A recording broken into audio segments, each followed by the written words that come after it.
Senhoras e senhores, você de casa, muito obrigado por ter esperado. A gente aqui mais pontual do que trem bala na Feira São Joaquim. Você sabe que todo mundo atrasa, eu também tô atrasando porque choveu. E quando chove, você sabe que choveu na Bahia, a gente fica em casa fazendo ousadia de cachorro e joga o trabalho pra cima. E hoje, esse convidado é especialíssimo. Pense no homem que é filósofo, músico. Ele tem trabalho incríveis em história da música da Bahia, gente. Esse homem, além de ser filho de uma grande referência do jornalismo, ele tem um trabalho filosófico incrível na escola Loumanto Júnior, pelo governo do estado. Ele é professor do estado, provocador, porque ele trabalha com artes. Eu tenho prova disso, que acompanhei pessoalmente os anarcas, é o grupo dele aí. Ele está trabalhando com essa criançada, que tudo adolescente com vozeirão, com um talento incrível. Para melhor provocar esse convidado de hoje, eu também tenho que falar um pouco mais dele. Filósofo, professor, músico, ele é ganhador do Prêmio Caymmi de Música, galera. Em 2002, ele também fundou a banda Mahatma. Falar em banda, eu tenho que trazer ela que tomba tudo. Rapaz, o pessoal do Caminhão do Lixo tá comentando de você aí. Ah, é? Comentando o quê? Você não dispensa ninguém. Por que dispensaria, gente? A vida é curta, a gente tem que aproveitar. Já começou dando lição, né? Ela é atriz, educadora, maravilhosa, forrozeira de mão cheia, poetisa e soube que tá apaixonada pelo narigudo. Ai, ai. Senhoras e senhores, Gabs tomba tudo, minha Nossa Senhora. Boa noite, meus amores! Prazer estar aqui com vocês. Espero que vocês se divirtam muito com a gente hoje, viu? Beijo! Maravilhosa. Você está bem? Tô ótima. Como é o nome do pessoal que mandaram pai. pergunta lá de Alfenas? Ai, Jesus. Ó, Sim. é o seguinte... É real. Não dê risada, não, quando você tá... Já tá no horário que a gente pode dizer, né? Mais ou menos, que mama está assistindo. Ai, olha só. Eu viajei esse final de semana e eu conheci um casal massa. Casal? É, um casal muito legal. E aí? E aí, eu conheci esse Rolou casal e e eu e Vitor fomos convidados pra uma suruba, pessoal. Ah! Chamar Camila! Chamar Camila! Mas é um assunto para um outro tipo de podcast. Não é pra esse hoje. Vamos trazer uma sexóloga aí já, uma pessoa maravilhosa, que eu sei que essa mulher larga tudo, larga o doce. Eu mesmo, a próxima convidada. Mas, diante de tudo isso, você sabe que uma mesa com 3 professores é pouco. É melhor trazer mais um, que é o problema da história da Bahia. Ele conhece tudo, além de stand-up showman. Esse humorista incrível que é ele, um dos atores mais desejados. Ele é a verdadeira representatividade do carro do ovo com essa cabeça. Olha o ovo!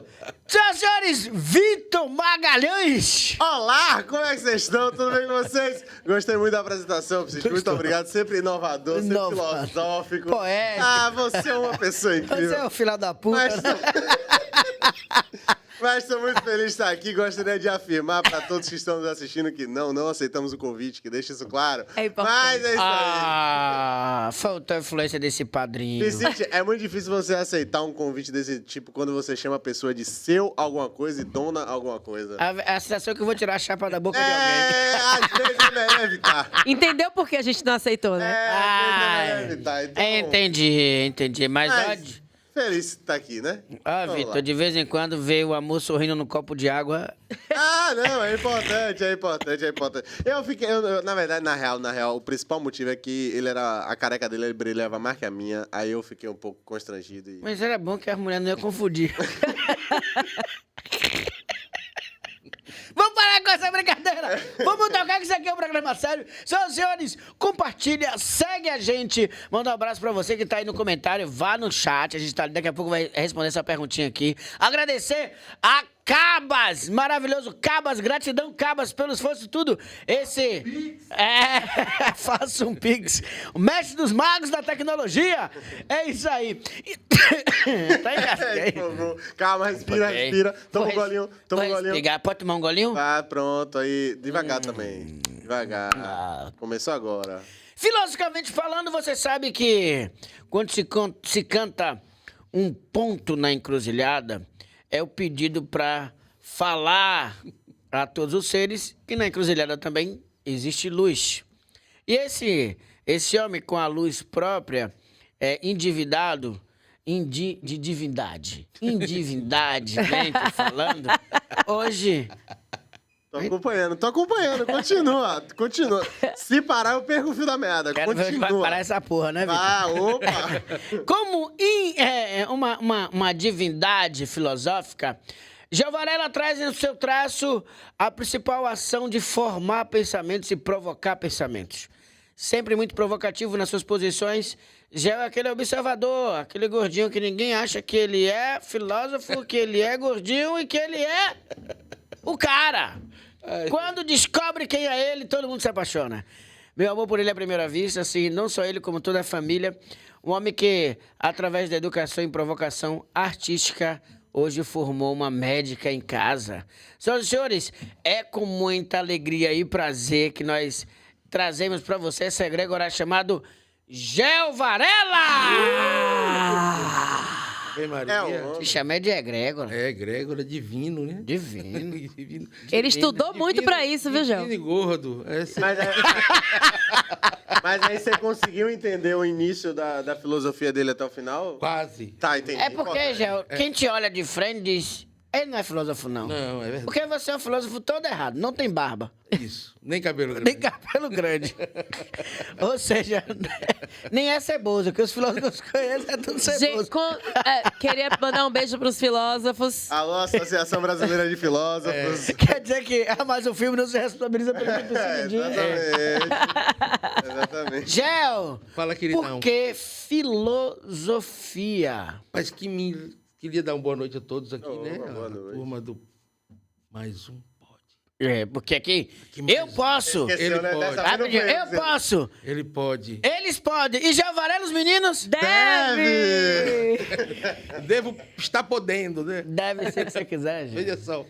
A filosofia entrou na minha vida pela música, né? Pelo viés da música, né? Assim, aos 20 e poucos anos, naquela paixão pela música e conheci um cara chamado Geraldo Azevedo, né?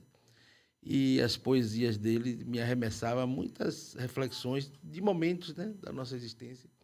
E levei um tempo próximo dele, cheguei até a banda que eu produzia na época, chegou a acompanhar ele durante 3, 4 anos aqui em Salvador. E depois eu saí, fui formar a banda Marrate, meus projetos.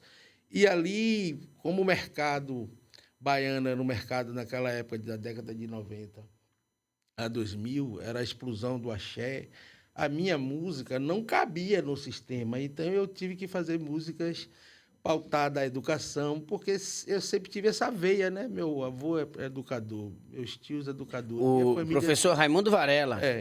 Então, tive essa veia e eu sempre sonhava em estar palestrando, falando. Desde menino, eu sonhava falando para pessoas. Sonhava. E depois eu fui entender que aquilo era um chamado interno para a sala de aula. E no período ali de 90 até 2008, que eu fiz o projeto Quarta da Paz, o Integrarte nas escolas. Vamos falar dessa brincadeira aí. Esses projetos todos me arremessaram a ter que estudar, me aprofundar, porque como é que eu queria falar de não violência sem conhecer a obra de Gandhi, sem conhecer a obra de Luther King, sem conhecer os fundamentos da filosofia de Mahavira, que sustentava tudo isso. E tudo foi me puxando, me aproximando, me levando. E aquilo eu fui ganhando gosto, até traduzir isso em arte e em ação, né? Porque a gente trabalha com arte e educação, você tem isso também na sua veia psíquica de ser arte. Aqui outra educador. também? Na mesa. E a gente querer ver esses conceitos vivos, querer ver essa noção de consciência pulsando, querer ver essa noção de liberdade viva, querer essa expressão nos jovens. Isso é um desafio constante na minha vida. Assim, eu já fui esse protagonista e hoje busco fazer com que isso se manifeste, se multiplique numa ação pedagógica, numa ação que a gente estimule o pensamento. Todo ser humano pensa. Mas será mesmo que todo ser humano sabe pensar? O caos demonstra que não. O desequilíbrio demonstra que não. E se existe explorador e explorado, dominador e dominado, então existe uma equação aí do pensar que ainda não é aquela que a gente sonha e almeja, né? Se existe muita exclusão, se existe muita desordem, desequilíbrio, significa dizer que o grau de consciência precisa ser equacionado. A gente construiu muitas coisas universalmente. A linguagem da música é universal. A linguagem da ética ainda não é, né? A linguagem moral, costume, não é. Muito, diapasão. muito pano aí, né? O diapasão para afinar essas questões, que é a educação, anda fora do contexto, né? Assim, de afinação. Por exemplo, a educação no nosso país é diferente da Dinamarca, porque no nosso país a educação muda a cada 4 anos. A Dinamarca não muda. Essa é a principal diferença. Lá é um processo contínuo. Lá é uma razão de Estado, aqui é razão de governos. Né? Então, aqui a gente perde muito, desconstrói para construir, desconstrói. E você fica nesse sacolavanco. Então, o meu chamado para a filosofia foi um chamado de busca de autoconhecimento, entende? De me entender nesse mundo, de me entender nesse processo de busca, de ser artista, de ser produtor. E por que eu fui ser produtor? Porque só eu que acreditava nas minhas ideias. Alguém precisava produzir o que você pensava, né? Seja você seu próprio produtor. Exatamente. Então, esse empreendedorismo, eu fui mesmo que batendo cabeça e aprendendo com a história da vida aqui. A vida foi bacana para mim nesse processo, porque me oportunizou muitas coisas, realizei muitas coisas. Quando eu disse a Piscite hoje, Piscite, uma curiosidade, eu fui a primeira empresa do Nordeste a realizar a Lei Rouanet no ano 2000. 99-2000. 99-2000. Nenhuma empresa do Nordeste tinha feito, captado e executado até aquele momento. E quem me disse foi um advogado chamado Fábio Sesnick, de São Paulo. E qual é a diferença do Rouanet do 99-2000 para Rouanet atual? Tá vendo aí? O que você acha? Hoje, é claro que tudo tem que se aperfeiçoar, e foi se aperfeiçoando. A gente tinha mais liberdade no ano 2000, naquele período, no custo e de investimento para determinadas coisas, que hoje está tudo muito limitado, loteado, muito, né? Encaixotadinho os padrões de editalização dos processos, né? Então, e antes você tinha no início do ano 2000, você captava o recurso com a empresa e você tinha liberdade, uma liberdade maior. Essa liberdade maior fez com que também o mundo da malandragem se apropriar dessa liberdade maior, que aí vem a resposta do sistema de regulação, melhorar a regulação, porque é sempre isso. E a gente, poxa, e eu fiquei sabendo dessas coisas depois de ter feito, né? Pô, você foi, o cara disse para mim, rapaz, essa é a primeira empresa do Nordeste que faz. E você captou para quê? Captei para um projeto chamado Integrarte, que eu levava música, o show da banda Mahatma, o tema do show era não violência, tudo voltado a isso. Então, sempre com educação envolvida, né? Sempre nas escolas. Perfeito. Então eu rodava as escolas, quem captou foi a Petrobras. Na época, então, eu rodei todas as cidades que a Petrobras tinha produção. Aqui, todo o Recôncavo, toda essa Bahia aqui, a gente saiu rodando com palestra nas escolas, oficina de história em quadrinho, oficina de artes plásticas, oficina de capoeira do autoconhecimento, oficina de dança do autoconhecimento. 3 sociólogos fazendo uma pesquisa para detectar o grau de consciência das comunidades com relação a direitos civis, às noções de valores, às noções de cidadania. Um trabalho extremamente exigente. A gente passava uma semana em cada escola, os 3 turnos. A gente palestrava até para as comunidades, para os pais. Tudo isso, naquela época, era um trabalho absurdo, de suor mesmo, de trabalhoso mesmo, né? Até a gente ir conquistando espaço, até reconhecimento da Unesco, a gente recebeu cartas da Unesco. Foi muito bacana. E você nesse trabalho, você teve uma passagem com o Dominguinhos? Ah, teve uma Que turma foi boa. Dominguinho, Belchior. Belchior, gente, o primeiro cara que se teve você- contato com o Belchior, brother. Só gente tranquila, só. Hein?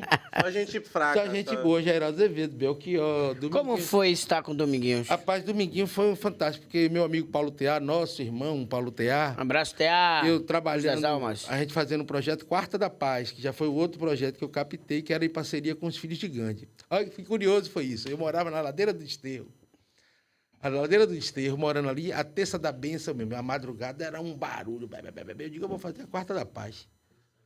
Terça da bênção, quarta da paz. Aí, a Quarta da Paz. Só que o Pelourinho, a terça-feira é como se fosse, naquela época, o domingo em qualquer lugar. É. A sexta. A quarta era a segunda, tudo fechado. Sacou? Tudo fechado. A quarta era a segunda. Aí eu fui lá convencer dona Tânia Simões, que coordenava o Pelourinho dia e noite na época.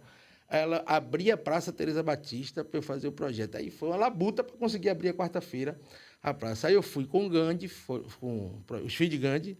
Aí, como o Pelourinho não tinha cultura de funcionar a parte artística na quarta-feira, aí o que a gente fez? Eu peguei a parceria com o Gandhi saía da sede dele, tocando o Pelourinho todo. Apitando pessoas. Então, a gente trazia para a praça. A praça chegou. Aí, nesse ínter, Paulo Tear, que era muito meu amigo, e a gente produzia São João. Eu produzia São João em algumas cidades junto com ele, como Amargosa, Cachoeira, essas coisas. Porque, como eu falei no início, né? A gente trabalhava com o Geraldo Azevedo e trabalhava no forró com ele, aqui no interior. Então, a gente foi... Tear gostava desse projeto e ele trazia os artistas. Já, venha quarta-feira para cá, você vai fazer um projeto bacana, vai participar. Eu levava no programa Meu Pai Meio-Dia, tal. Aí, quinta e sexta, a TA vendia o artista para as cidades aí, para fazer bilheteria, fazia tudo. Então, aí Belchior veio para fazer shows, eu até acompanhei ele depois, porque a banda teve que fazer essa... Acompanhou como? Como músico. Como músico. Ele é baterista? Aí, Belchior foi interessante, porque Belchior, naquele período, a mídia não era como é hoje, que é extremamente circular, né? Você tinha artistas famosos fora da mídia, naquele período. Belchior era um deles. Então, quando o Tea falou, minha esposa perguntou assim, mas Belchior, será que está na mídia, as pessoas vão? Eu digo, claro que vamos, Belchior é uma história na música, né? E aí, eu levei Belchior no programa Meu Pai, meio-dia. Aí, quando eu chego, 3 da tarde... Fala pra galera Balanço quem geral. é seu pai, que eu não falei pra eles ainda. Caso vocês ainda não tenham... Caso você aí de casa tá assistindo e pensando, rapaz, esse cara parece alguém que eu conheço, bicho. Vai bater aqui. Aí, Pronto. Aí... Quando ele puxar aqui um cartão verde, aí você... cartão aí. Menino! Aí eu consegui articular com meu pai, meu pai, eu levo o artista lá, porque na Quarta da Paz a gente levava o artista que ia participar e algum líder comunitário ou alguém que fazia trabalho social, que a gente dava um título de Sentinela da Paz, um troféu, e a gente distribuía uma capa de livros para essas pessoas distribuírem sobre essa temática. Então, a gente homenageou as obras sociais de Irmã Dulce, a gente homenageou o vovô do Ilê, a gente homenageou a Associação dos Idosos do São Caetano, a gente homenageou gente de Itapuã, a gente homenageava as pessoas que tinham trabalho social na cidade. Então, quando a gente levou Belchior ao meio-dia, no programa Meu Pai falando com ele, Quarta Paz, aí eu botei Belchior no hotel, e vai eu trabalhar, né? Pelourinho, pegar material, montar a praça, decorar tudo, aquela coisa toda. Quando eu chego 3 da tarde para montar tudo na praça lotada. Cadê Belchior? Eu digo, pô, tá tendo algum evento aqui? Não. O povo sentado no chão da Esperando. Teresa Batista já para Belchior. Tá tendo algum evento aqui? Sim, o seu. E acontece, naquela época não tinha rede social. Mas acredite que uma pessoa que eu agradeço até hoje, esse cara já tinha celular, estava lá e filmou. Se você botar no YouTube assim, Belchior no Pelourinho, a Palo Seco, aparece ele cantando no projeto Quarta da Paz. Meio-dia. Tá aí no YouTube. À tarde, 3 horas da tarde. Não, ele está cantando de noite, mas eu tô falando naquela público época... que chegou lá antes. Chegou antes, estava lá desde 3 da tarde. E hoje você tem esse registro na rede social através de uma pessoa que estava lá, filmou e botou no YouTube. Se você botar aí no YouTube, você vê. A Palo Seco, cantando a Palo Seco, a praça cantando, e a gente teve que fechar a praça naquele período, não podia entrar, de tanta gente que queria. E Dominguinhos foi uma paixão que eu tinha por Dominguinhos há muito tempo. Eu sempre gostei das canções de Dominguinhos, sempre gostei do tocar de Dominguinhos e pedi a TA que levasse Dominguinho. E aí Dominguinho veio. Aí eu levei Dominguinho na TV Bahia, de meio-dia, levei meu pai e tal. E quando eu cheguei também para montar o palco, tinha uns 150 sanfoneiros na praça. Desgraça. Tinha uns 150 Pessoal com os Gente, currículos olha, levando. Targino Godinho, inclusive quando eu conheci Targino nesse dia. E Targino, que quero mandar um abraço aqui bem grande, porque Targino... Ali, na sua câmera, que era ali, ó. Vai, minha cara. Targino Godinho, meu irmão, abraço pra você. Te amo, você é sucesso, você é essa corrente forrozeira que sustenta esse forró raiz nordestino que merece que seja o tempo todo enaltecido. Targino, eu conheci ele nesse dia. E aí, Dominguinhos, quando a gente tocou uma música, tinha uma música chamada, né? Um Dito Sábio. E a gente, era um reggae, que a banda Mahatma tocava em reggae. E tinha um refrão. Você consegue O falar refrão um dizia pouco? assim: o mundo de Deus é grande e cabe na palma de uma mão fechada. O pouco com Deus é muito e o muito sem Deus é nada. E aí, Dominguinho falou assim: mas esse reggae dá um shot bom. Gostei, eu vou gravar essa música. Aí a gente ficou numa felicidade. Só que depois Dominguinho teve um problema de saúde, tal, não chegou a gravar um novo disco. E aí Targino pega e grava a música. E lança no primeiro DVD dele. E uma coisa que me tocou bastante, porque ele, nesse lançamento, ele faz a homenagem à mãe dele, que está na plateia, com esta música nossa, né? E é um registro fantástico da gente assim, poxa, é um negócio muito que não tem preço, sacou? Você não tem preço. É algo muito divino, né? Não paga, né? Não paga. Não paga. Bacana. E É arte. esse é o projeto, a arte me movendo como um pensador, né? A arte me move a fazer essas coisas. E você falou assim de arte, da arte te movendo. E você acumula muitas profissões aí, né? É uma pessoa que é professor, que é Dou filósofo, aula, que é produtor de eventos grandes que deram certo. Mas assim, se você tivesse que escolher, eu só posso agora me dedicar a essa profissão. Seria de músico, professor, filósofo? O que é que você ia pegar pra você aí? Olha, Apertou. É, o Eu negócio achei aqui é sério. desnecessário. O negócio Hora aqui é dessa, sério. na hora de apertar a pessoa. Pô, dizer, Constrangeu. Constrangeu. Chore não, João Varela. Fica de boa. Aí ele fala que é um perde emprego de professor. Aí ele fala que é outro perde... Não, e outra coisa, pode ser acusado de usar a função que não é dele. Eu, particularmente, achei desnecessário. Ali lá, eu gente. acho assim que, apesar de ter diversas profissões, eu me entendo me movendo numa coisa só. Entende? Apesar de diversas nuances, eu me entendo me movendo sempre numa mesma direção. Eu busco alinhar a minha dimensão profissional, material, à minha dimensão espiritual, artística. Então, a minha verve de falar sobre consciência, esse lado professoral, ele não desassocia do artista. Mas fala bonito, viu, minha gente? Fala.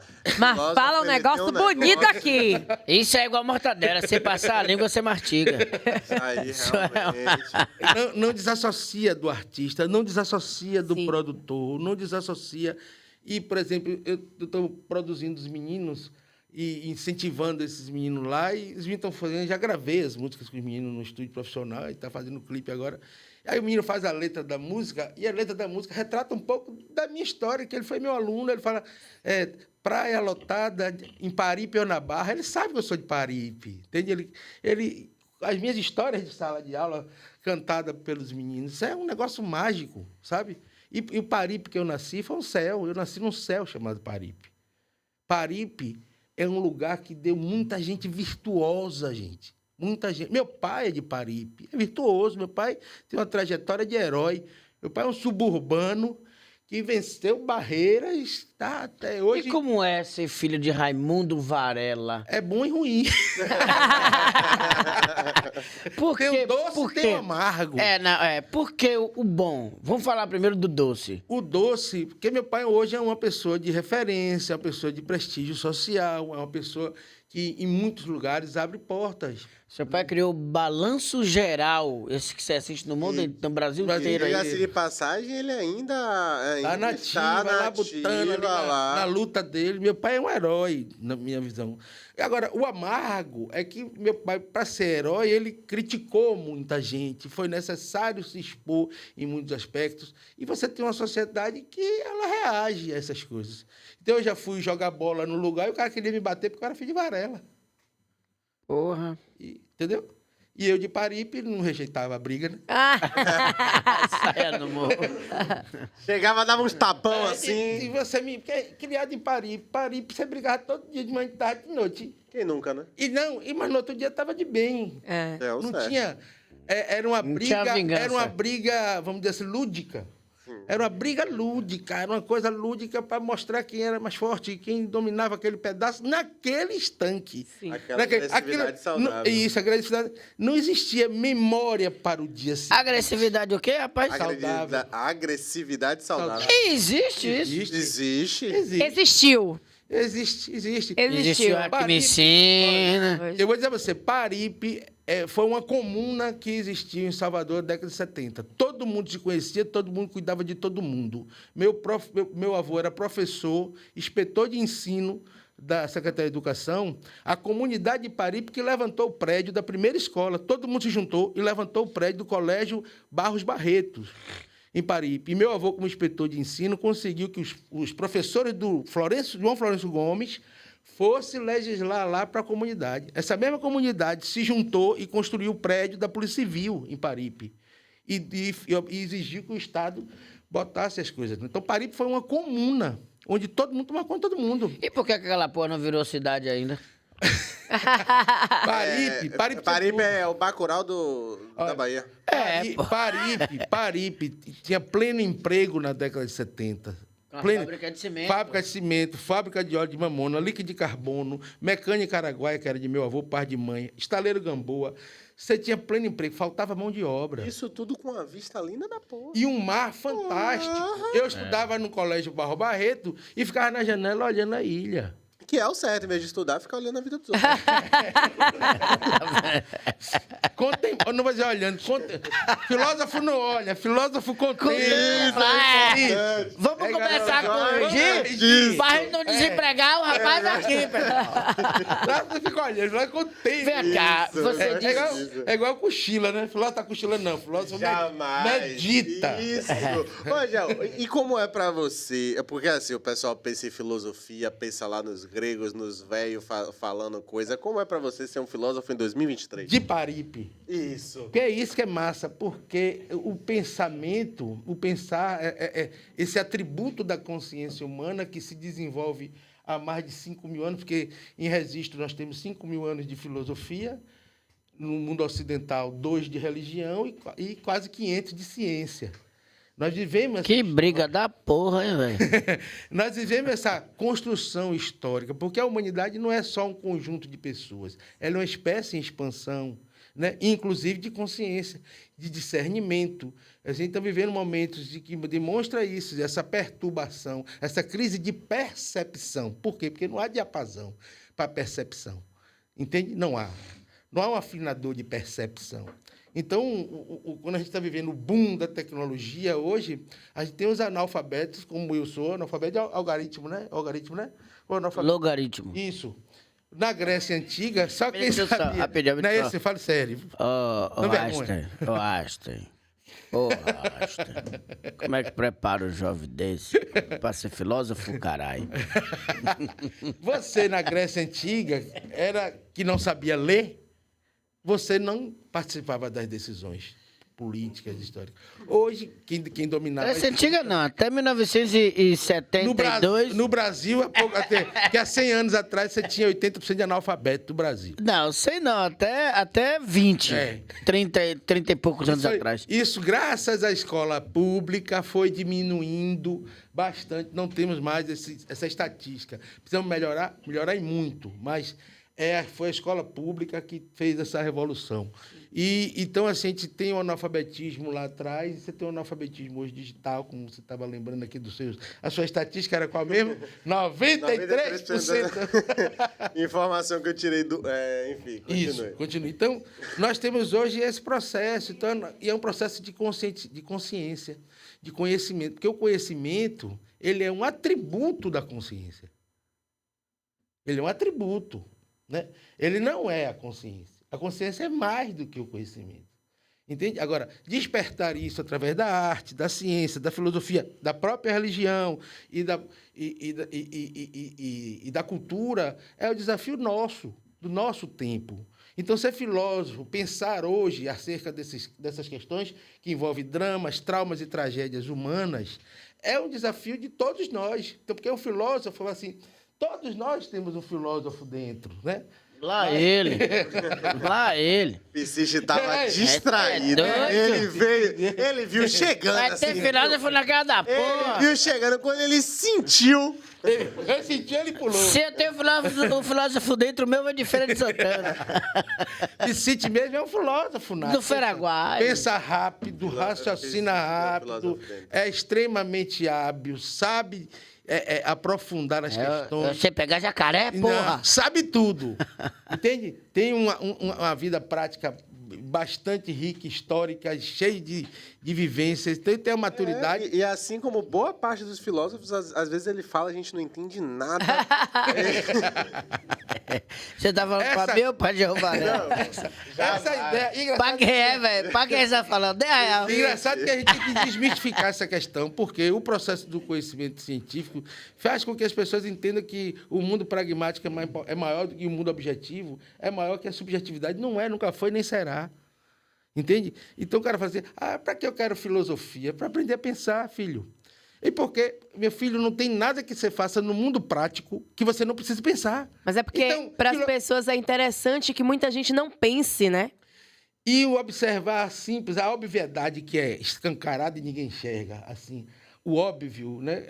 É o seguinte, não é possível nenhuma ação concreta sem um pensamento. Então, é uma coisa louca. O cara acha, a filosofia é uma disciplina teórica. Não, a teoria é a história da filosofia. Então, muitas vezes, as pessoas estão estudando a história da filosofia. É muito bom saber o que Sócrates, Platão, Aristóteles, todos eles, os pré-socráticos, todos eles falaram. Muito bom saber isso, mas é a história da filosofia. Bom mesmo é atingir um grau de consciência, inclusive, que esses antigos de 3.000 anos atrás atingiram. E isso é que a gente precisa ser perseguido hoje. Entende? Isso precisa ser perseguido. E isso está hoje em voga com a meditação, com esse mar de informações, que vamos chamar assim, ou até de conhecimento, seja ele oriental, seja esse que vinha da China, da Índia. Isso tudo para promover isto, é só isso, promover a autonomia do pensar. Para que você saiba que a gente está aqui dentro de um mecanismo como esse, que a gente é a ação, sabe, de passividade e atividade, que a gente tem que saber que a gente é movido por estímulos gerais, mas eu tenho que ter consciência disso. Se eu vou tomar esse vinho aqui com Piscite, porque está na moda tomar vinho, beleza. Que marca é? Não interessa. Não interessa, mas você está... Ou então, se a gente vai discutir, vamos sair daqui que o Bahia empatou essa porcaria hoje, que ia ter ganho, né?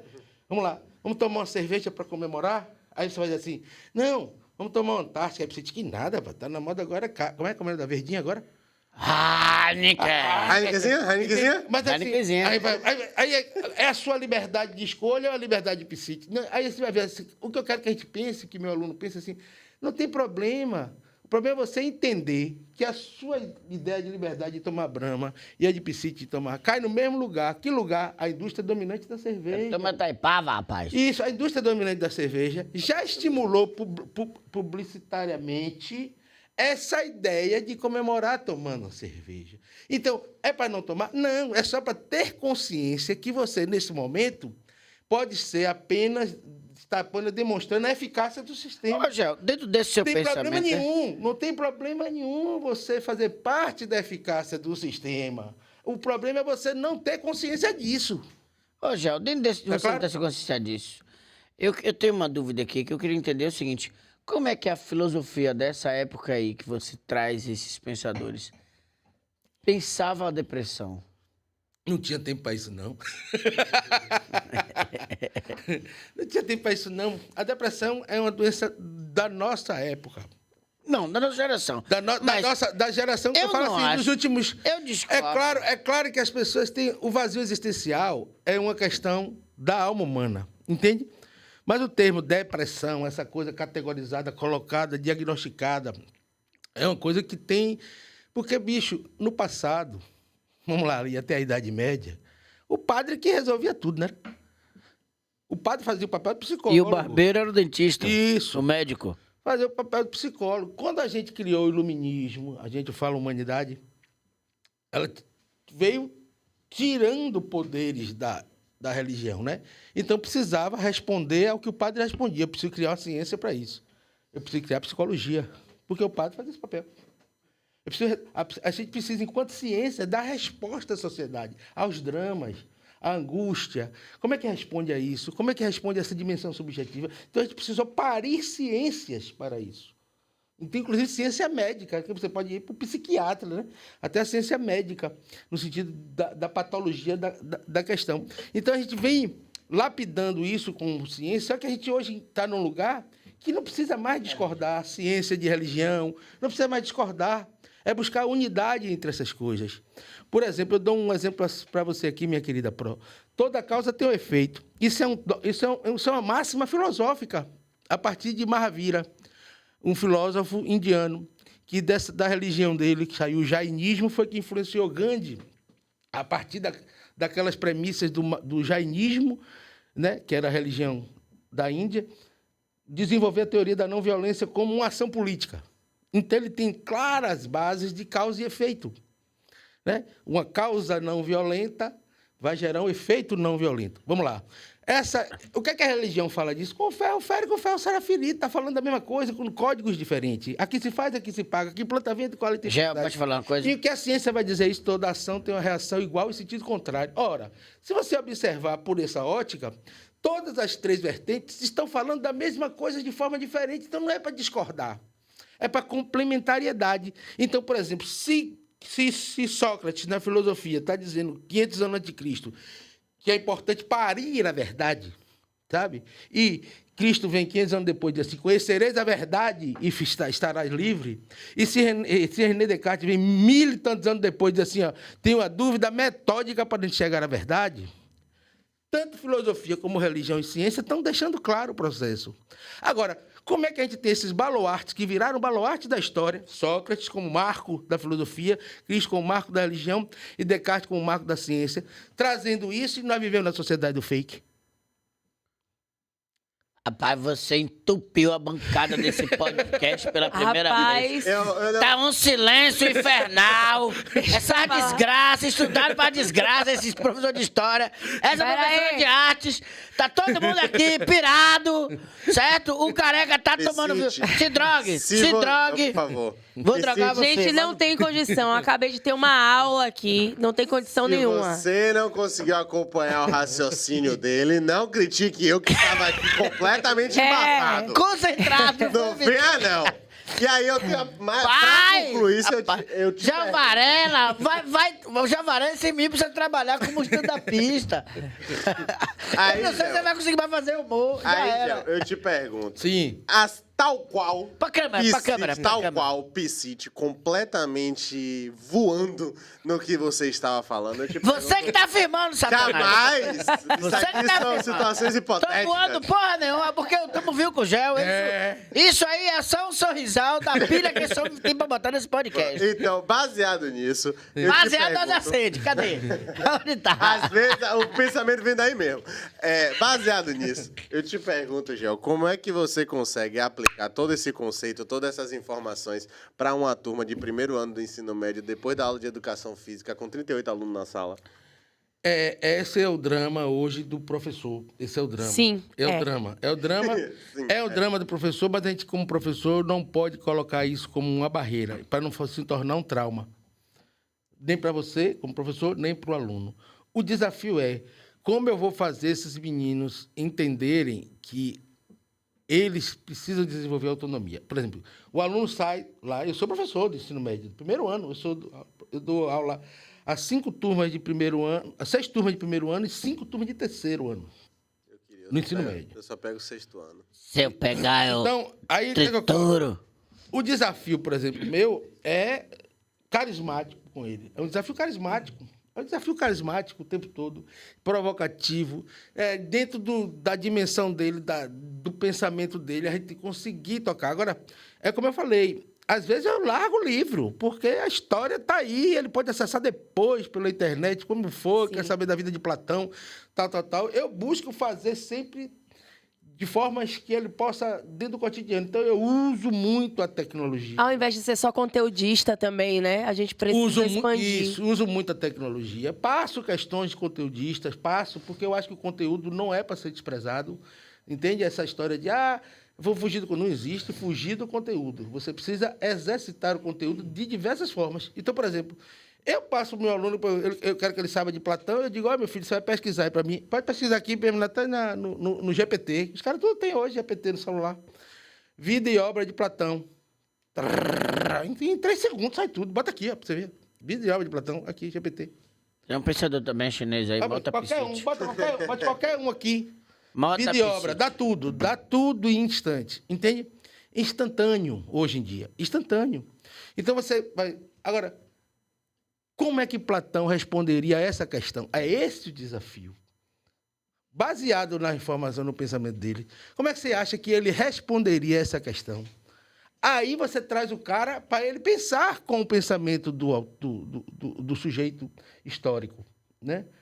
Como é que Sócrates diria?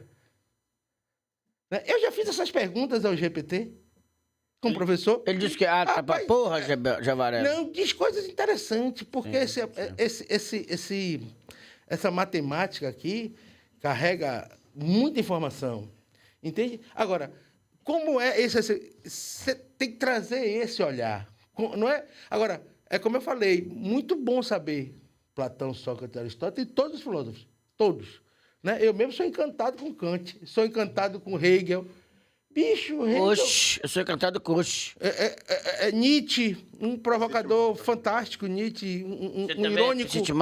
O irônico fantástico. Eu sou encantado com todos eles. Agora, o grau de consciência, mediante o drama que cada um vive, porque também tem o seguinte, professor, aquele aluno que sai de casa, velho, com problema familiar, sabe? Com situações mil. Eu tenho alunos com problema de depressão, problema de várias coisas que, poxa... Desculpa aqui, Gel, você dá aula em escolas privadas ou escolas públicas? Escola pública. Porque assim, a gente está falando muito das suas aulas e tal. Eu fiquei curiosa para saber, seu conhecimento está claro aqui. Inclusive, a gente fica encantado te vendo falar. Mas assim, como é passar tudo isso para alunos de escola pública? Você ensina há muito tempo.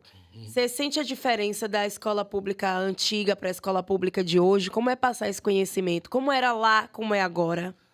Hoje, eu percebo que a dinâmica informacional, o ólos informacional, é um movimento absurdo, incontrolável. Entende? O que eu preciso é ser esse artista que Piscite é na hora que ele está no palco. Ele não consegue segurar a atenção. O meu desafio de professor é ser esse artista. Mas tem professor que não vai ser. Eu sei. Tem professor que vai se agarrar ao método do livro, do que está ali. Eu acho que é válido também. Que é algo que a gente precisa discutir, que o professor não tem que ser 300 profissões, não. O professor não tem... Então, eu acho que é válido. Eu acho que essa coisa de dizer assim, a escola, tudo evoluiu e a escola continua no passado. Mas não foi essa escola do passado que construiu todos esses caras que fizeram evoluir? Veja, pelo amor de Deus. Essa evolução vem de onde? Veio de que lugar? Não é cíclico, né? O processo é cíclico. O processo é cíclico. Porque a alma humana, as pessoas precisam tocar subjetividades. Eu tenho colegas professores, que trabalham com caderno, mas um caderno que eu fico, meu Deus, eu falo assim, meu Deus, como é que ela consegue ser tão organizada 200 vezes mais do que eu? E ela acha que eu sou hiper inteligente, e eu acho que ela é máximo. Por quê? Porque eu não tenho paciência para fazer aquilo. E ela tem aquela paciência, o cuidado, o zelo, a afetividade. As pessoas precisam ser olhadas. Os alunos querem ser ouvidos olhando no olho. Então, quando eu digo, fale, velho, e olho no olho dele, é extremamente diferente de um professor que só fala ou escreve no quadro. Né? Então, é um desafio moderno para a modernidade e para a educação. Não, o desafio hoje ainda é esse, olhar no olho. Olhar no olho. Nós temos dificuldades como professores, olhar no olho dos alunos. Peraí, pai, não. Porque nós temos também nossos problemas, nossos dramas, nossos traumas, nossas angústias.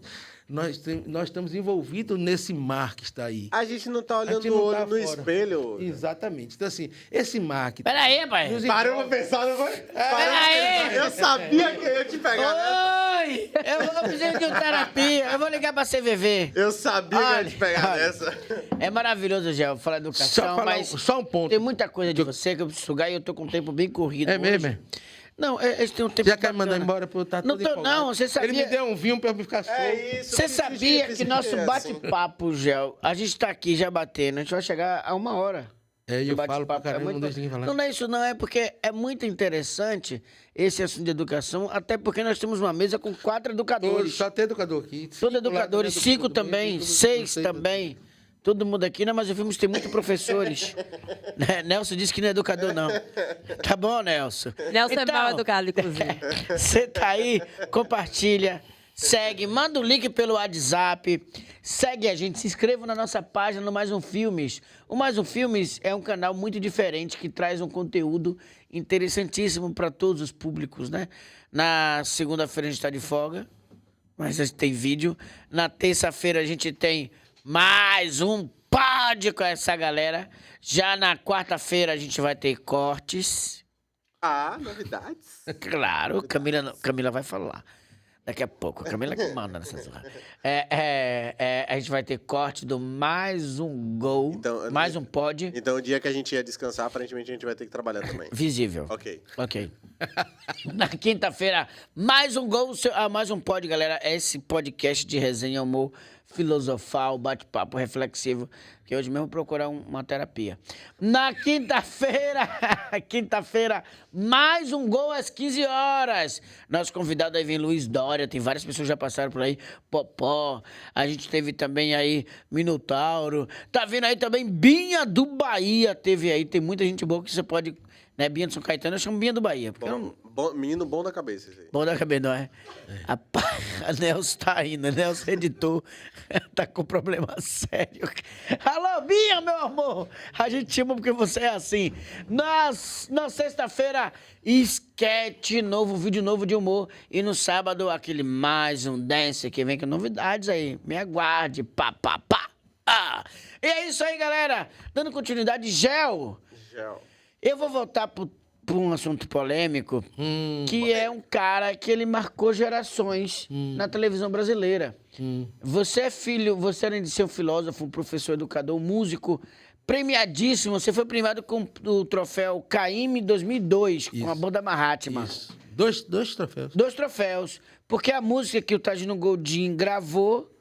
3 troféus com esse. 3 troféus.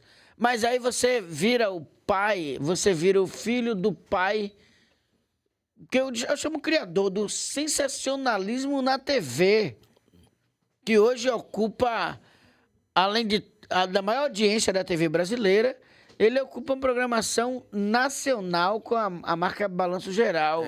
E você disse que ele sempre foi um pai muito duro. Meu pai sempre... Sempre duro, varelão. Ele tem Era mais medo ou a referência de educacional que ele teve? Meu pai, eu sei dizer uma coisa assim. Ele foi um aventureiro da própria vida, desbravou esse universo que hoje é uma realidade midiática, num cenário, né? Mas meu pai, ele passou a vida dele focado no mundo do trabalho, né? A ponto de as pessoas, eu pergunto, você já encontrou meu pai no shopping? Passeando? Não. Alguém encontrou na praia? Não. Então, porque ele foi muito focado nessa coisa. É É um foco e aquela coisa, só as pessoas focadas realizam. Então, se ele é um realizador, esse foco dele trouxe algumas distâncias, né? Por exemplo, eu sempre reclamei, porque eu sou um apaixonado por meu pai. Então, eu sempre reclamei essa distância. Entende? Eu sempre, porque como filho, você reclama a distância. Mas eu hoje compreendo que essa missão dele, essa busca dele pelo protagonismo, né? Meu pai enfrentou muitas coisas adversas, né, na vida, e para ser o Varela, ele abriu mão de muitas outras coisas, de muitas outras liberdades, né, sociais, né, assim,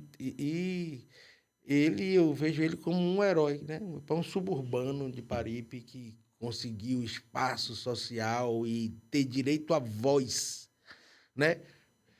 Ter direito, e ele conseguiu, com a forma dele de raciocinar, de brincar, de fazer tudo, tocar as pessoas de todas as classes. Eu tenho idosos e jovens que gostam do discurso de meu pai, da fala, da forma. Mas você, como filho, sentia falta desse lado mais pai? Assim, tinha mais o Raimundo Varela, que a gente conhece da TV, Isso. e menos o pai. Tipo, uma vez eu escrevi uma carta para ele. Caro radialista Varela, gostaria que o senhor pudesse marcar um encontro com meu pai, Raimundinho. Eu tô com saudade dele. Quantos anos você tinha? 18. Ele mandou eu me lascar. Ele fez o quê? Vá se lascar. Resposta extremamente saudável. A agressividade saudável que a gente tava falando aqui, ó. Isso, mas assim, naquele momento, ela já escrevia, a gente tem essas coisas, né? Porque a vida não é só um mar de rosas, né? De ninguém. Todas as famílias, todas as pessoas famosas têm problemas, né? Porque quando se você está muito focado numa direção, você tem outras direções que você não está olhando. E não tem como ver. E meu pai fez o melhor que ele pôde fazer. Meu pai, eu considero assim, com todas as minhas queixas de ausência, porque essa é uma carência natural de filho, de mesmo você com 50 anos, você ainda sente, porque essa questão do DNA, da energia espiritual, tudo faz parte da nossa construção. Entende? E essa é uma dimensão que só a ciência de interioridade poderá explicar, uma ciência de subjetividade poderá explicar. E nunca te interessou seguir os passos de seu pai e também assumir o Balanço Geral? Uma certa forma, até o diretor queria me treinar lá, o diretor Raposo. Lembra de Raposo? Total. Lembra de... Mestre, chefe, homem que criou a Record Nacional. O cara botou pra quebrar, ele queria. Mas, achei um cara para lhe substituir, vou botar gel, não sei o que e tal. Mas eu mesmo ficava assim, quando eu olhava a vida de meu pai, assim, eu ficava, pô, eu não quero isso para mim, não. Entende? Eu mesmo recuava, assim, também eu tinha muito medo de desagradá-lo. Eu sempre vivi esse medo de desagradar meu pai. Sempre tive isso, de fazer algo que colocasse ele em xeque. E todos nós, filhos, tínhamos isso, né? De ficar se preservando, né? Se esquivando de algumas coisas para poder não dar margem, né? A qualquer coisa. E a gente sofreu muito isso quando a gente era novo, né? E meus irmãos aqui, a gente morou aqui, nesse Jardim Baiano que a gente está aqui hoje, gente. A gente está aqui no Jardim Baiano. Nesse estúdio no BaiaCast. estúdio do BaiaCast, é no Jardim Baiano. Que é a sua origem. Caso onde eu morei. você queira agredir Piscite. Vitor. 12 anos eu morei aqui nesse bairro. Gel, e você me disse que quando você tinha 18 anos, seu pai catou as coisas suas e disse... Dê seus pulos, foi. Botou pra fora de casa. Se pique. Como foi isso? Foi um entrevero em casa, porque meu pai... Entrevero é maravilhoso. Ele tem essa veia, essa coisa de bater na mesa. Tudo isso é um traço dele de autoridade, né? De um certo autoritarismo. E quando, naquele momento, você é adolescente, você enfrenta, ele reagiu com mais força, né? Então, assim... E quando ele fez isso, você vai dar seus pulos, vai procurar fazer a sua vida, você já é de maior, tal. Hoje eu entendo que foi um susto bom, que ele me arremessou para eu aprender. Hoje eu entendo que foi para eu aprender a andar com minhas próprias pernas, porque, acredite, foi daí diante que eu fiz tudo isso que eu estava narrando no começo, os projetos, as música. Música. Eu fui morar no São Caetano, eu e Patinho. Sim. Patinho. Sim. Roberto Patinho. Morou junto. Abraço, Patinho. numa casa do São Caetano, a gente montou um estúdio lá, que foi a primeira banda que acompanhou Geraldo Azevedo. Então, aí eu lembro que depois meu pai, ele sofreu um assalto, uma tentativa de assalto, e o cara atirou nele.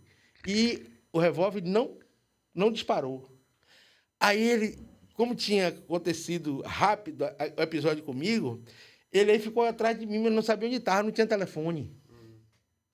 Aí eu falei com minha mãe, e aí ele foi lá dizer, olha, que errou também, que queria ser um pai diferente, essas coisas, porque tomou aquele susto naquele período, e todos nós ficamos assustados, né? Porque ele sofreu esse assalto na ladeira da Barra, ali. Sim. O cara tentou assaltar ele, atirou e não pegou. E aquilo também moveu um monte de reflexões nele, né? Que aí... e depois eu fui entender que o que meu pai me dava é o que ele tinha para dar. Entendeu? E vem cá. E assim, e hoje a gente, como ele falou, que eu sou pai de uma médica e tal, porque eu busquei, inclusive assim, reflexões familiares, né? Aquilo que eu queria que meu pai me desse, né? Hoje eu dou a minha filha e fico preocupado se eu não fiquei também dando demais para poder privá-la das próprias experiências. Sabe como é? Você fica naquela reflexão e tal. E isso é um processo bacana de construção, de raiz, de valores mesmo, sabe? De laços familiares. Eu tenho uma filha hoje com 26 anos de idade, médica, morando em Fortaleza, trabalhando, já está casada, tudo certinho. E vem cá, e no caso, você falou, hoje a sua relação com seu pai, você enxerga ele de uma outra maneira, você entende completamente. Entendo completamente. Mas aí, por exemplo, ele tem um novo relacionamento, né? Sim. Tem a esposa, e aí eu te pergunto como é essa relação baseado nessa nova relação dele, como é a sua relação com seu pai diante das coisas da relação dele. Tem algo que afaste você de seu pai, algo do tipo? Hoje, assim, a minha verdade com meu pai é de não trazer nenhuma perturbação psicológica a ele. Se para isso eu tenho que ficar quieto, afastado, e ver que ele está bem, eu me mantenho assim. Mas é algo relacionado à esposa dele ou algo do tipo? Não, é algo porque meu pai ele faz escolhas assim. Meu pai sempre fez escolhas.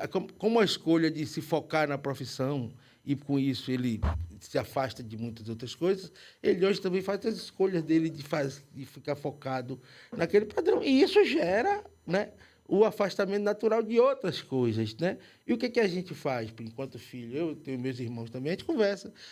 O que a gente quer é que ele fique bem. Então, se ele está se sentindo bem, a gente apoia. No dia que ele precisar de qualquer coisa, ele vai sinalizar e está junto. E era isso que eu ia perguntar, porque ele tem uma filha desse casamento. Tem uma filha. Ou tem um contato, tem toda... Hoje não, porque a gente vive em mundos separados, né? Mundos separados. Meu pai tem uma vida, seu pai tem uma outra vida, uma outra construção. Minha irmã mora em Aracaju, né? Meu irmão outro mora em Vilas com minha mãe. Então, assim, são vidas separadas, assim, mas ligadas karmicamente por um sentimento de pertencimento, sabe? Por um sentimento de paixão e amor, ligado karmicamente. A gente sabe que a gente é ligado. E a gente sabe que se disser oi, estamos juntos. Entende? A gente sabe. Então, é como eu tenho amigos que eu não vejo há muito tempo, mas a gente sabe que é ligado. Que na hora que... Então, assim, meu pai é pai nessa encarnação, mas é uma alma, né?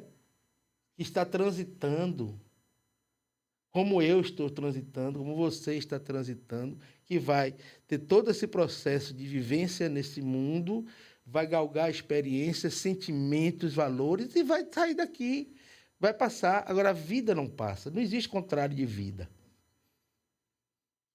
A pessoa fala, qual é o contrário de vida? Morte. Não é. Contrário de morte é nascimento. A vida não, é um conceito absoluto em si mesmo. Tem um filósofo que diz que o homem só tem duas vidas. E ele só descobre quando ele tem duas vidas quando ele percebe que está perdendo a primeira. Uhum. Quem é esse? Né? Eu vi isso no... Vicente Mota. Aí. É filósofo Clarice chinês. Lispector. Isso. A pergunta é, há quanto tempo você não convive com seu pai, não vê seu pai, assim, não toma um vinho, não conversa com ele, não almoça na mesma mesa? Almocei com meu pai em 2018. Antes da pandemia. 5 anos. Depois da pandemia, não mais. Só fala, ele liga para meu irmão, tal. Esporadicamente. E ele está com muito, pelo que meu irmão conversou com ele, que ele está muito reservado com essa coisa, porque ele é bitransplantado, ele tem medo de sair hoje em dia, de pegar o vírus, tudo isso, porque ele é muito sensível, né? E você sente você tem alguma mágoa, algum rancor em relação a isso? Não, não. Eu já tive essa angústia no passado. Hoje eu sou curado disso, porque eu entendo que meu pai, ele fez o que ele pôde com os filhos dele todos, com os amigos também, todos, com os irmãos. Ele fez o que ele pôde. Ele não fez mais porque ele não pôde fazer mais. Então, a gente tem que respeitar. Assim. Claro que eu gostaria, porque existe o pai que você gostaria que fosse, esse pai existe na minha cabeça. A idealização? A idealização. O pai que eu gostaria que fosse, ele existe. Mas existe o pai que é o real, sabe? Que eu preciso compreender como ele é, não como eu gostaria que fosse. Porque Bonito, como eu gostaria já. que fosse, é um sonho meu. É um sonho. E isso só pertence a mim, entende? Mas meu pai hoje é uma referência para mim de várias outras coisas, entende? Porque meu pai, apesar de todas essas questões de fazer isso, mas eu sabia no fundo da minha alma que ele sabia que eu era capaz. Quando ele disse assim, vá, você se vire, é porque ele, no fundo, hoje eu sei que no fundo ele sabia que eu era capaz. Entende? Então, quando você vê, tem uma história de uma macaquinha que tem 2 macaquinhos, né? E um ela cuida demais, tira o piolho, o outro ela empurra, bota para lá. Aí um dia a macaca faleceu. O que ela empurrava, sabia se viver. O que ela cuidava muita dificuldade para viver. Então, tem esses aspectos filosóficos do processo de relação. Então, não tem ninguém que... assim, você às vezes fala mal do seu pai. Eu digo, eu posso falar, o pai é meu, não posso falar do seu, que eu não conheço, viu, Psiti? Pelo amor de Deus. Então, às vezes, as pessoas me viam desabafando e entendiam isso como um ataque. Entende? Nesse jogo de malícia, né? Até entendiam isso como um ataque. Eu fui num programa que o cara dizia assim, o sistema é bruto. Aí eu falei, para os brutos. Para os pacifistas, o sistema é paz. Olha, Gel, Raimundo Varela, para mim, é uma das pessoas mais inteligentes na comunicação brasileira que existe. Foi o único comunicador que está no ar até hoje. Meu pai é um herói. Quantos anos ele tem? Meu pai está com 75 anos, tem quase 50 anos de televisão. De televisão. E vou te dizer uma coisa, a primeira vez que eu cheguei na Record para trabalhar, eu trabalhei na Rádio Sociedade, com ele de manhã. E a forma com que ele me recebeu e me abraçou, e ele olhava, ele é aquele cara do comunicador que ele estava falando que fazia assim, ó. Chamava você, porque na rádio não tinha câmera na época. Sente aqui. E ele colocava no ar. Mandava abraço, mandava um beijo. Ele mandava um beijo pro papai do Psiti. Da mamãe. Então isso... E ele nunca chamou você, é um travesti. Torcedor do Bahia. Mas tem uma coisa, uma pergunta que eu tenho aqui é, como é que é a sua relação com a Sheila Varela? A Sheila é uma relação de meu pai, né? Assim, eu não tenho nenhuma relação, eu respeito a escolha de meu pai e tal, mas eu não tenho relação com ela, porque até num passado de 2012, lá, quando eu saí candidato a vereador, aí existia aquela querela. Eu confesso também que saí meio de forma provocativa, né? No sentido... Você saiu para desafiar? Também tinha isso na minha alma, naquele momento. Você não é seu filho, por que você quer usar o sobrenome do meu pai? Isso. Tinha isso também, tinha isso. Não posso dizer que não, porque isso estava pulsando dentro de mim, né? Assim, naquele momento. Mas tudo foi um processo de aprendizado, amadurecimento e respeito, né? Hoje, eu entendo que a palavra respeito, ela tem uma função muito significativa nas relações, sabe? Muito mais do que uma simples palavra de você respeitar o outro sentido, mas no sentido de uma compreensão maior. Então, as pessoas têm as suas escolhas, meu pai teve a dele, minha mãe tá, as pessoas, sua madrasta, eu digo, a madrasta existe quando você não tem mãe. Eu tenho mãe, pô, entendeu? Minha mãe está viva, entende? Ela é esposa de meu pai, não é minha madrasta, entende? Respeito as escolhas de meu pai, tudo. O meu pai conduz a vida dele, é um processo dele. Mesmo com a idade dele, avançada hoje, perdoe-me estar assistindo, mas a pergunta é, a gente sabe que tem certa idade que chega no país, nosso Brasil, você sabe que não temos essa sanidade mental para seguir à frente. O Varela é um cara inteligentíssimo. Eu acompanho, os 5 últimos dias atrás, eu acompanhei ele comentando. E é uma lucidez de dar inveja. Para a idade dele, os dramas que ele carrega de saúde é de invejar mesmo. Eu vejo que meu pai tem tanta força que mesmo com tudo esse processo de 2 transplantes, fígado e rim, e não tem um transplantado que tenha vivido a quantidade de tempo que meu pai está vivendo até hoje. Olha. Entende? Meu pai transplantou em 2006, estamos em 2023. Ninguém tem mais de 10 anos transplantado. Então, assim, ele tem uma força espiritual, que eu acredito, assim, que sustenta, né, ele, porque eu percebo que essa força espiritual diz assim: meu pai, você ainda tem muito a dizer para esse povo. Com todos os dramas pessoais envolvidos, emocionais envolvidos, eu acho que a espiritualidade ainda sustenta meu pai, porque ele ainda tem muito a dizer a esse povo da Bahia, sabe? E brigou muito, né? E brigou muito, e ele diz muito, né? Ele questiona, ele tem a forma dele, e a forma dele é uma forma... Meu pai era assim, é impressionante. Meu pai conseguiu, as loucuras de meu pai, foi assim, esvaziar a Copa América na Bahia. A seleção brasileira vir jogar aqui, só tendo 3 mil pagantes. Ele ficar uma semana dizendo que baiano que tivesse vergonha na cara não ia pagar ingresso para ver a seleção brasileira, que tinha cortado Bobô e Charles da seleção naquela semana. E aquilo foi um...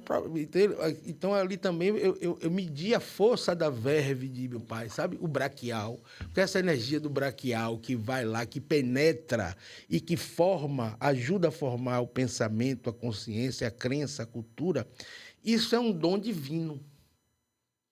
Entende? Essa alquimia, porque a voz é uma vibração, né? Que aliada à intenção e pensamento, vai lá. E meu pai tem essa força natural, que eu considero que é parte da herança espiritual dele, da família espiritual dele, sabe? Maravilha, Gil. Eu nunca tinha pensado nesse lado, mas tem uma pergunta, uma dúvida que eu sempre trago assim. Eu trago referências filosóficas. Uhum. Porque lidar com você, com o filósofo Zé, na entrevista, é um meio que tanto complexo, né? Porque ele é muito bom de filosofia. Você tá na 3ª taça de vinho. É porra nenhuma. Hoje eu quero ficar bebo. E Gé, com todo respeito e carinho, acho que o Dalai Lama falava que as pessoas passam a vida trocam a saúde pelo dinheiro. E depois tem dinheiro para não consegue comprar saúde. O que você acha isso, essa frase relacionada ao seu pai? Meu pai, essa frase se encaixa nele em alguns aspectos, né? Porque o foco dele, meu pai, nessa trajetória de foco, ganhou dinheiro, né? E perdeu a saúde.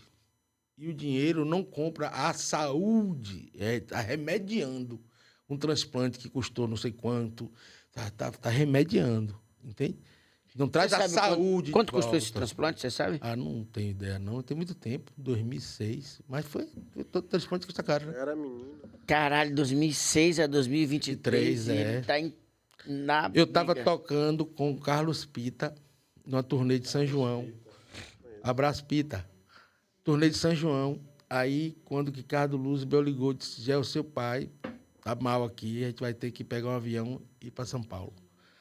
Aquilo me deu uma angústia no palco, assim, no camarim. Aí Carlos Pita olhou para mim, olhou para trás e fez assim, e cantou assim: se aveste não, que amanhã pode acontecer tudo, inclusive nada. Se aveste não, e a banda campanha, e eu chorando, tocando bateria. Em 2006. Entende? No palco. No palco. Ele recebeu a notícia? Eu recebi a notícia, meu pai estava indo, a cidade era lá, uma cidade perto de Juazeiro, do lado. Sim, Petrolina. Não, mas do lado da Bahia. Paulo Afonso. É muito do fácil. lado. É uma cidade que Pita sempre fazia, o São João lá. Então, aí lá, eu ia embora no outro dia, aí Pita cantou isso, calma, os músicos me apoiaram lá naquele dia. Mas foi um drama, será que meu pai vai morrer hoje e tal? Porque Luzbel disse assim para mim: Gel, o caso do seu pai é grave. A gente tá fretando um avião, levando ele agora para o Hospital de São Paulo. Estou lhe avisando para você ficar atento aí, se você quiser vir e tal. Foi para o Oswaldo Cruz, que é um hospital especialista em transplante lá em São Paulo. E aí, Ricardo, pai, eu fiquei no outro dia, ainda tinha mais 3, 4 shows para fazer. Aí eu terminei combinando com minha irmã, Jane, e meus 2 irmãos, que eles fossem na frente, que quando acabasse eu ia. Depois eu fui lá para São Paulo depois. Mas foi um drama. É uma sensação de vazio e de impotência que você sente na hora. Um vazio, uma impotência, e você fica assim... E é louco que mesmo com toda a história que vocês passaram, né? Todos os dramas e separações por conta de ou escolhas ou vida mesmo. Ou paixão. Nesse momento, a gente deixa isso de lado, né? Ah, com A certeza. gente realmente... Aí, dessa hora, você vê a ligação kármica. Sim. Nessa hora, a ligação kármica fica transparente, translúcida na sua frente. Como algo concreto de você pegar. Sabe? É algo assim. Então, despertar a consciência a partir disso, para você singularizar a relação e saber... Eu hoje entendo que essa minha trajetória como filho de Varela me fez lapidar muito a minha consciência. Entende? E para ser um professor que não seja conhecido como filho de Varela. Sim. Entende? O rótulo, né? É. E sobre esse Eu rótulo? chego na escola, todo mundo sabe quem é Gel. Nem meu nome chama de Gel, Gel. Os alunos chamam de Gel. E sobre esse rótulo, você saiu como candidato, né? Saí, né? A vereador, né? Isso. Pelo PCdoB, não é isso? É o comunista. Partido Comunista do Brasil. Brasil. E aí eu te pergunto como foi esse processo para você, tentando desvincular, mas ao mesmo tempo você não pode vincular porque é propaganda. Né? Então, eu te pergunto como foi esse processo de candidatura, de relação com seu pai nesse processo. Uma das coisas da filosofia que eu gosto é a filosofia política. Entende? Hoje eu entendo que a gente tem uma sociedade complexa, porém dominada por 3 grandes sistemas que vivem agora buscando unidade, que é o sistema bélico, o financeiro e as big datas. Essas 3 correntes hoje buscam uma unidade e elas controlam as nações, porque de 100% das nações são controladas por grandes corporações economicamente. Né? Uma das corporações diz que é a Varela S.A. A Varela S.A. Então, assim, essa paixão política me fez estudar o socialismo, estudar o comunismo. Eu sempre tive essa vontade de querer contribuir com isso também, em alguma medida. Naquele momento, eu fui movido por passionalidades minhas, né? Passionalidades. Mas a experiência de ser candidato, fazer todo o processo, prestar conta, tudo aquilo ali, para mim foi muito bom, que eu conheci por dentro o sistema. Né? Conheci por dentro, conheci toda uma forma de engenharia política dentro, que hoje, por exemplo, me faz apoiar alguns amigos que são candidatos e ajudar nesse sentido. Mas não se candidataria. Mas não saio mais candidato de novo. Porque eu vi de perto, né? Então, não precisa chegar mais perto para ver de novo, não. De onde eu vi, eu já vi o bicho. Deu para ver o bicho. Então, assim, que é outra coisa. Você não vai por onde. Assim como eu fui para meu pai, porque para não perder a paz, isso também eu vi que se eu fosse, eu perderia a paz. E hoje o meu maior tesouro é não perder a paz. Entende? Não perder a paz de espírito, não perder a paz de consciência, poder dormir, poder ligar, se te ligar, poder estar aqui, poder estar... Não, para nós é uma honra você estar aqui. Foi uma das... Eu comemorei ontem, eu tava com Camila sentada, eu falei, Camila disse... Ele ligou, tava dormindo, eu acordei. Mas a gente tinha conversado, olha como o universo é perfeito. A gente tinha conversado antes. Eu falei, Incomoda Gel, a gente às vezes também. quero trazer você no podcast. E eu falo pra você sempre, eu queria fazer alguma coisa com você, não foi? Vamos É. fazer alguma coisa com você, Piscite. Vamos fazer o DNA da notícia. Eu não brinco não, meu Gel, que eu tô amadurecendo esse Outra coisa de negócio. meu pai, eu não ganhei o troféu Caíme, cheguei tirando onda lá. Ele fez, sim, você vai ganhar dinheiro com o quê mesmo? Eu faço isso todo dia. com Olha o a papai. crítica do pagode que ele fez. Aí meu pai falou assim, pai, sai desse negócio de banda Mahatma, rapaz. Vai fazer os canibais do samba, rapaz. Bote bambam atrás de Pedrita no palco, que você vai ganhar dinheiro.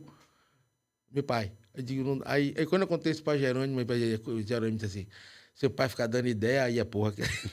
A culpa é Também dele não hoje. mentiu, né? Também não mentiu. aqui. Gel Varela, senhoras e senhores, esse cara incrível. Siga nas redes sociais, no Instagram, Falar do livro. Gel Varela. Fale do livro aí, Gel. Tá na minha bio do Instagram, viu? o link para acessar o livro. Como é o nome do livro? O nome do livro é um pensamento filosófico. Um pensamento filosófico de Gel Uma Varela. Vai ter que pescar. Uma abordagem circunstanciada do mundo. É uma abordagem que eu faço com perguntas filosóficas. E tive o prazer do professor José Pacheco, da Escola da Ponte, Portugal. Mandar um abraço para José Pacheco, grande mestre da Escola da Ponte, Portugal. Um dos maiores revolucionários da educação atual no mundo, porque a Escola da Ponte é a referência mundial de uma educação progressista, libertadora, né? E ele escreveu o prefácio do meu livro, que eu tive, porque dentro dessas minhas caminhadas, eu sou diretor também de uma fundação chamada Fundação Ocidente, que realizamos 14 simpósios internacionais de consciência. E dentro de um desses simpósios, José Pacheco foi o nosso convidado. E tive o prazer, a grata satisfação de criar um laço com ele e ele escrever o prefácio desse nosso livro, né? Que trata dessas temáticas de filosofia e educação. Ou seja, qual é o mundo que nós queremos, né? O que é que queremos para a educação? Então, são perguntas, indagações, questões de cunho filosófico que movem a humanidade desde sempre. Ou seja, a humanidade não são movidas por respostas, são movidas por perguntas. Então, uma questão filosófica que responde a sua pergunta seria: os meninos podem ter acesso a todas as respostas, mas ele tem que aprender a perguntar. Porque as respostas estão aí. Se ele não aprender a perguntar, ele não vai nem acessar a resposta. Me ganhou, Gel. Me ganhou demais.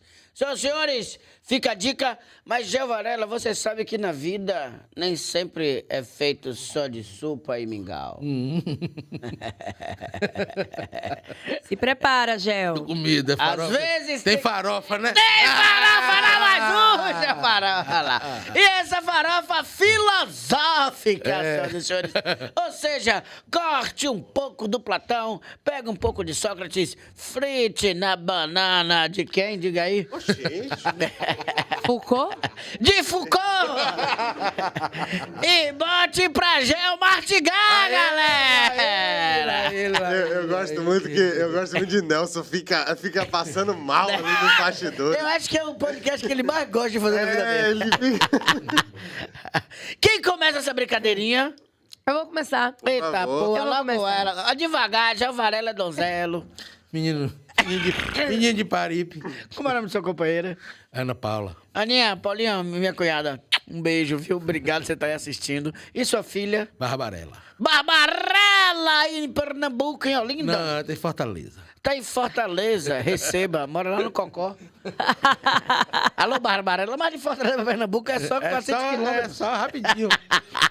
Barbarella, Gel um beijo. Varela. Ele. Vamos lá. Na hora de Foucault, você gosta de ler, usar as mãos para passar as páginas, ou prefere ir direto na consciência? Eita. Eu vou na microfísica do poder. De tocar as coisas.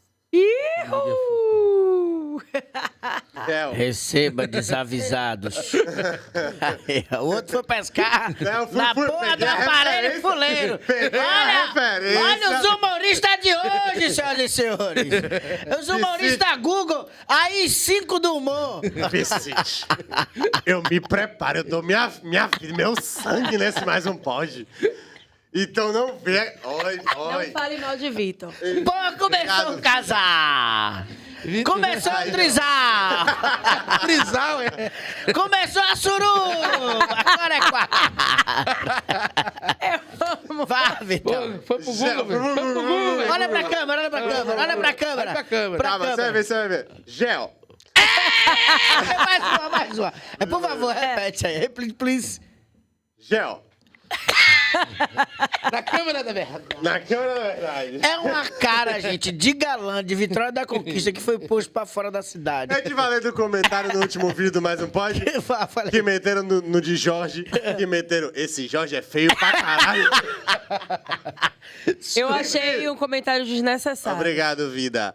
Enfim, Essa porra vai pra... você já chegou no ouvido da pessoa que te agrada, da pessoa que te desperta os seus sentimentos mais primitivos e falou algo do tipo: uma vida não examinada não merece ser vivida. Porra, Vitor! Sabe quem é? Platão. Essa referência? Por favor, Nelson, dê um zoom, só evita agora, que essa pergunta ele revolucionou. Fazer de novo. Faça, vá olhando pra Tchau. câmera. Na câmera da verdade. Você já chegou no ouvido da Morena e falou: uma vida examinada não merece ser vivida? Não examinada. Não examinada. Não merece ser vivida. Algo do tipo. Algo do tipo... Se não olhar, eu não acho. Tipo assim. Dá branco, Sem né? ver. Dá branco, né? Você tá falando no ouvido, né? Dá branco, dá branco. Essa questão... Sem provar, no platônica, caso. Porque o amor platônico tem muito dessa coisa do idealista, né?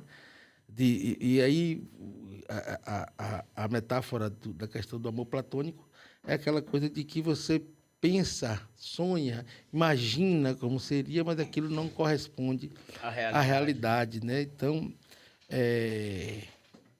eu já disse várias coisas que no ouvido dela que não tem nada a ver com a realidade. Nada. Ela chega, não entendi. É filosofia, minha filha. É filosofia. Nada a ver com a realidade. É isso. A filosofia, muitas vezes, é confundida até com coisas de psicologia e tal, porque a gente pensa, reflete. Agora a Camila vai tremer. Vem cá. Boa, onde? Você prefere, na hora de filosofar, um sofazinho, um divã?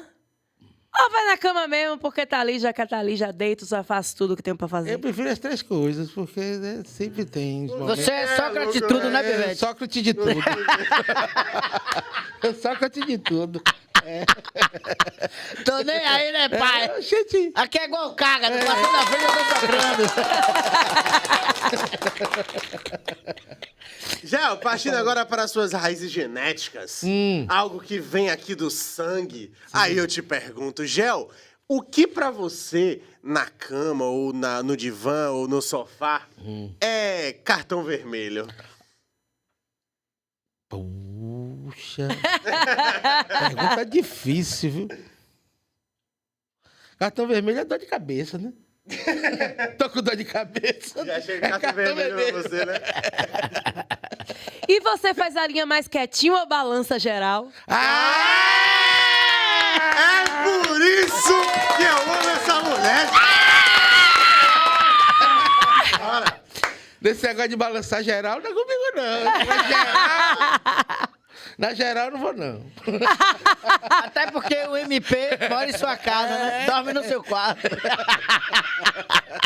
A Maria Paula, o MP. O Ministério Público dorme aonde? Na sua cama. Então é isso, ele é a linha mais quietinho, senhoras e senhores. Você pensa logo dá?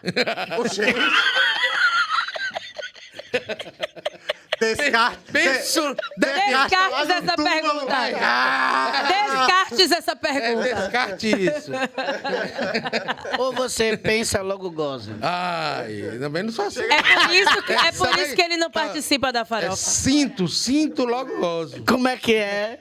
Fale novamente. Porque você sente, pensa e age, né? Sim. Então você sente, pensa e age. Então... Você senta, pensa... Como Não, é? você sente... Foi mal, confundi. Ela se empolga. Confundi aqui. Ela se empolga, ela vai. É. Senhoras e senhores, vamos parar com essa putaria para não tirar esse celular do Ave ar. Maria, senão cai. Mas- Cai. Obrigada por participar da farofa aí de coração aberto. Emagreceu É o quantos momento que quilos? Gabi se Perdeu diverte. quantos Ou quilos? suei frio. Suou frio. Suei frio. Ah, senhoras e senhores, muito obrigado. Hoje nós tivemos essa figura incrível, que é o Pisci Timóteo aqui com vocês. Ô, sempre gente. Eu dialogando. gosto desse narcisismo. Que foi? Nada não, Fica à chefe. vontade. Ah, obrigado. Tá massa. Tá falando mal de Silvio Santos? Ah, Me tá- oi! Como Como diz o menino do cacete. Professor, como diz o menino do Cacete Planeta, se o Piscite daqui é assim, imagine o da Jamaica. Puta que pariu. Doidaço. Eu só falei, senhores, a direção técnica é de Nelson Aguiar, que vai aparecer aqui na tela. Aparecer, não. Nunca aparece, ele nunca Ele tá esperando o momento certo de aparece. aparecer. Do nada. Oi, já sumiu. Voltou, vai de novo. De Nelson, novo, De novo, Nelson. Tan, tan, tan, tan, tan. Pra você que não sabe, é meu irmão, Nelson Aguiar, né? É que um foi roubado da maternidade e o outro foi adotado. Aí os dois irmãos. Senhoras e senhores, a direção é Camilinha. É Carl Souza na internet. Muito obrigado, Souzarte. Como é que é o... Caçouzar. Caçouzar. Pô, como é que uma pessoa bota, meu irmão, um Instagram com esse nome, Satanás? Beleza, Piscite? Tá. Beijo, Camila. Muito obrigado pela participação. Deus abençoe. Senhoras e senhores, Gabs, Gabs, muito obrigado. Maravilhosa, incrível sempre. Obrigada, meu amor. Obrigada, gente, por ter ficado aqui com a gente. Ó, até a próxima, hein? Maravilhoso. Vitor Magalhães. Muito obrigado, meu povo. Vamos dormir que amanhã tem gravação, né? Cedo! Não avisou a ninguém, não é? Mas enfim, um beijo, até a próxima aí. Muito obrigado, Universo, por receber esse cara incrível aqui que é Gel Varela. Ô, Gratidão, meu irmão. Gratidão a todos, foi um prazer inenarrável. Garoto. Fala bonita, Estar hein? com você aqui é uma experiência indelével. Indelével, Indelével. indescritível. Vou ter que pesquisar todas essas palavras. Gel, ele trata da microfísica da beleza. Gel. Exatamente. Olha naquela câmera ali. Olha naquela filho da câmera, eu galera, queria fica à vontade. me despedir de vocês, deixar uma mensagem de amor, porque se há amor, não há impaciência com o presente vivido, não há ansiedade com o futuro pretendido, tampouco revolta com o passado lembrado. Ame para tudo fazer, não faça tudo para amar. Abraços a todos, 1000 beijos no coração de Piscite e da sua família. Muito isso aí. obrigado, minha família, tudo aqui. Gratidão, viu? Senhoras e senhores, é isso aí. Nós vamos ficar por aqui hoje. Muito obrigado ao BaiaCast. O apoio da gente é o Uivo, que está sempre colado com a gente. A Sunriver. Tem aí o presente? Rapidinho, manda o Uivo aí, que hoje eu quero ver. Enquanto o Ivo tá chegando, Vitor, você pegou a visão de ter que amar a pessoa? A pessoa que tá na sua frente? Quer dizer alguma coisa? Nada, não. Nós temos aqui o presente, ó. Esse. Uivo. Tem que uivar, viu, Gel? Isso de noite é bom pra fazer menino, Javaré. É mesmo? Entrei nesse processo. Pense no licor que dá vontade de fazer. Brincadeira, vida, ei. Pense no licor. Vida. Significa... Essa é uma coisa romântica. O golpe tá aí, né? Relaxa que isso é uma piada interna. Senhoras e senhores, muito obrigado. Até a próxima. Tchau, eu fui. Tchau. Valeu. Já vou. Mentira, eu tô aqui.